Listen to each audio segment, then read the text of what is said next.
How to order a rose from Englishroses.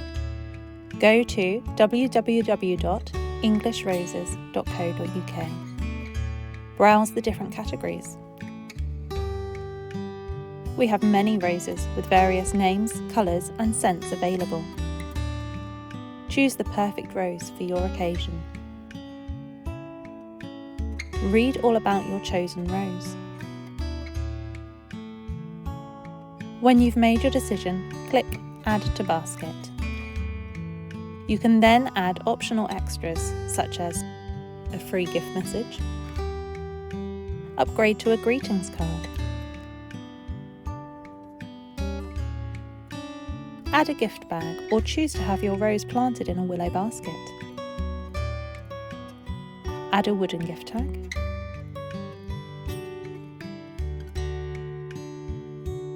add a sachet of rose feed.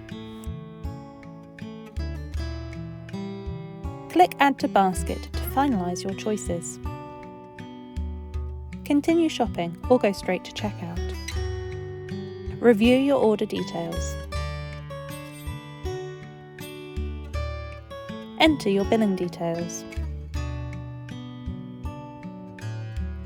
You can choose a different delivery address if you'd like delivery directly to the recipient. Select your delivery option and preferred delivery date.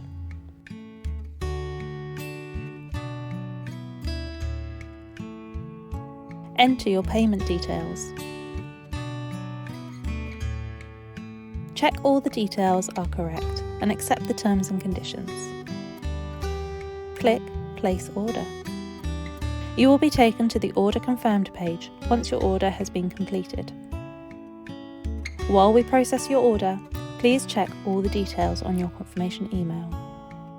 You will also receive order updates and DPD delivery tracking information via email. Treat yourself and your loved ones to beautiful summers ahead by placing your order today at englishroses.co.uk.